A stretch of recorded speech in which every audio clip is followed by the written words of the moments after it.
Thank you.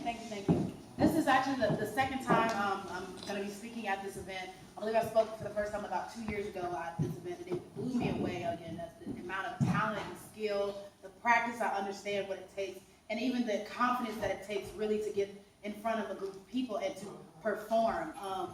As Tamar was mentioning, I'm a senior currently. I'm at Syracuse University, and I'm from Atlanta, Georgia. Yes, I came a long way. Wow, it really is hitting me these last few weeks. I graduated exactly 15 days. All right. And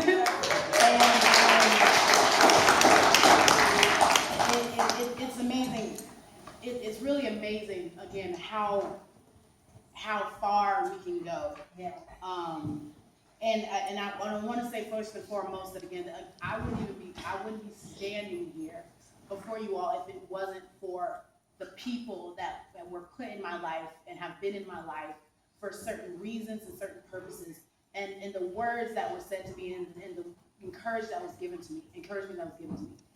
And so I hope that right now I might be able to give a little portion of the immense amount of wisdom that was given to me, again, that I think has helped me come, again, to be in front of you all today.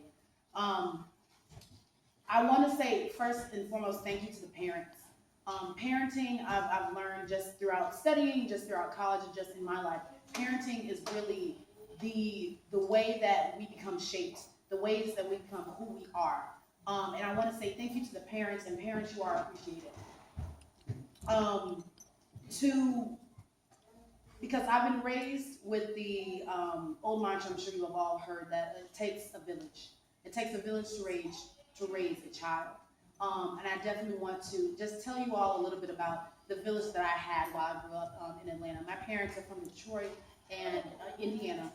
And so they always made it a point to be present in our life. I have a twin sister and I have an older sister, and they always made sure to be present in our lives. And they always wanted to push us to make sure that we learned from each other.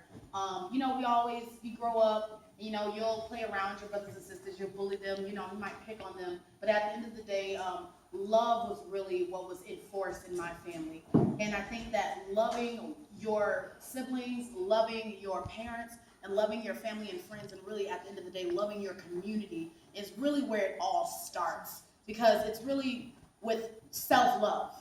It starts with self-love, because you really can't begin to start truly giving love to other people unless you love yourself. So that's one thing that I hope the dancers, again, I just want to give another round of applause. It starts with that. I was there in a family reunion, dancing, and that was when my mother really saw that was something I was truly passionate about. And so next, I just want to talk to you all about passion. Love is important, loving what you're doing, loving who you are no matter what. But passion is also important. One of the things I realized growing up is that we're given a lot of messages, especially being people of color, especially depending on where you grew up, especially depending on what school you even go to. You're given different messages. And one of the messages that I was always given is, go to school, go to college. Go to school, go to college. Go to school, go to college. Go to school, go to college. You go to school to go to college because you want good money. You want to have a good job. You want to have a house. We're told that we need to envision this American dream and fight and chase and do whatever it takes. And so we all know that sometimes that means people go the route of money, fast money. Whatever money that means, you're going to try to get it because that's what you're trying to, again, achieve this dream, all of these messages that you're being given. But the message that we're not given enough is to strive to do what you're passionate about. You need to always strive to do something that you're passionate about, whether that is your job, whether that is your career, whether it's the hobby, whether it's the thing that you do after you get off work, whether it's whatever you do when you get home. There needs to be something that you have at all times that you are passionate about. Because when you do something that you're passionate about and that you love, it keeps you grounded, and it reminds you, and it continues to motivate and inspire you to continue to do better and go forward. And so, again, I am standing up in front of you, privileged enough to have, one, discovered the things that I was passionate about early on in life. I discovered that I had a passion for reading. I was a very avid reader. For those that you all know, reading helps you and continues to stimulate your mind, so never stop reading. Reading and consuming books, I know it's boring sometimes, reading things that are interesting to you can really help you and teach you and really, again, take you farther in life.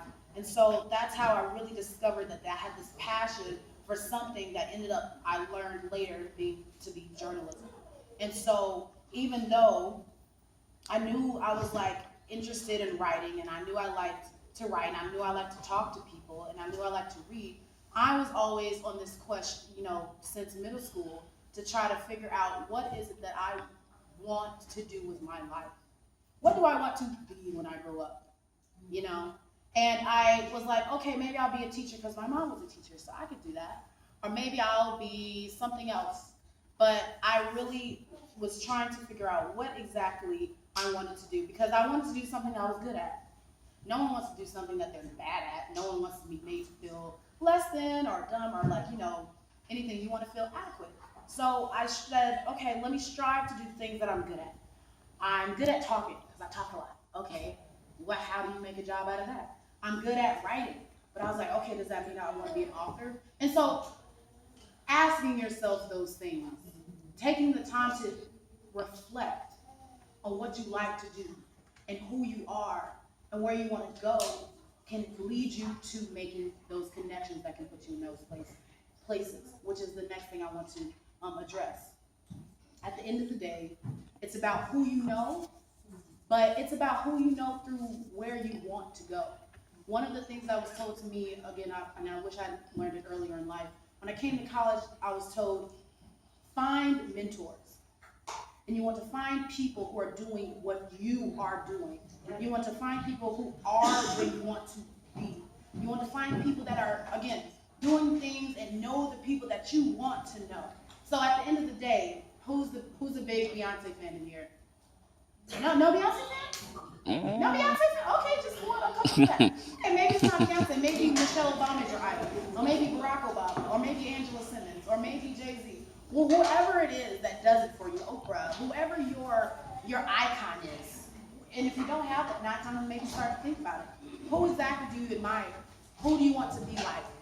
And then ask yourself, how can you become that person? How can you not become that person, but how can you do exactly what they're doing? And then, again, what do you want to do through that?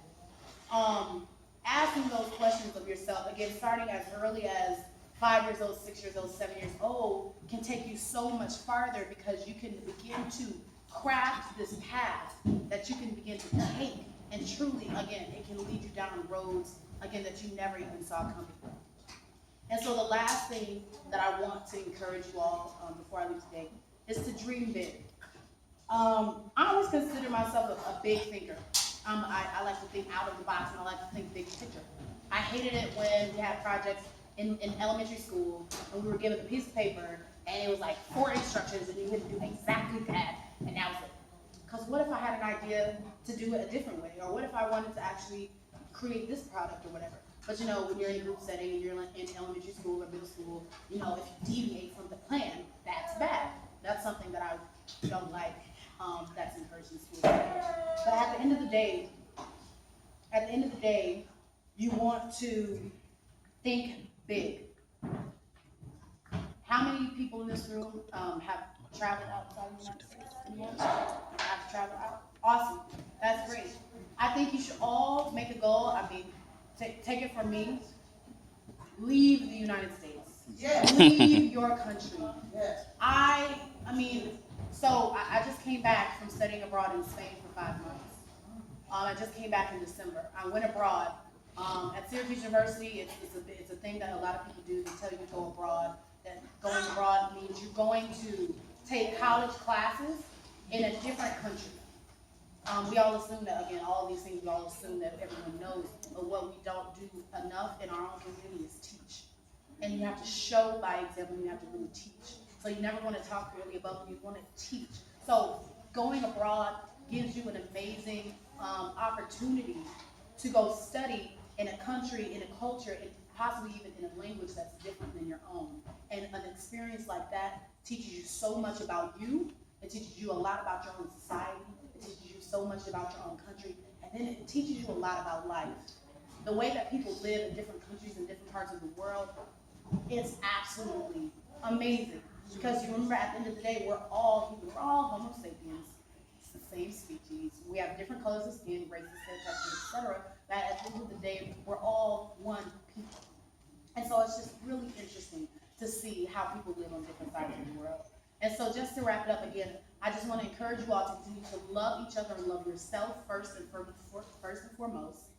That remember, it takes a village to raise a child, so continue to reach out to people that in your family maybe that you haven't talked to in a long time. It's really, really easy to drift. It's really easy to drift. It's really easy to say, oh, I'll call that person back later, or I'll reach out to them later. But growing up and just only being 22 years old, life is really short. I just lost one of my own best friends about a month ago. He was a senior and he was going to graduate with us, but life is very short. Yes. And so you want to always make sure that you're saying things that you want to say now, because you never know when you're going to be able to say it later. And so, again, make connections. Find out where you want to go. Find people who are doing the things that you want. And again, remember to always have passion. Find your passion and do the things that you are passionate about, because you do not want to be like so many, all of us know, stuck in a 9-to-5 job, hating getting up to go to work and hating going to sleep at night, because you know you're going to have to just wake up and do it all over again. So with that, I hope you all enjoy your day. Again, congratulations to the students. You all are amazing. Love yourself. You are dynamic. You are stars. You can do anything that you want. Don't ever let anyone else tell you less than that. And also, don't take no for an answer. Thank you.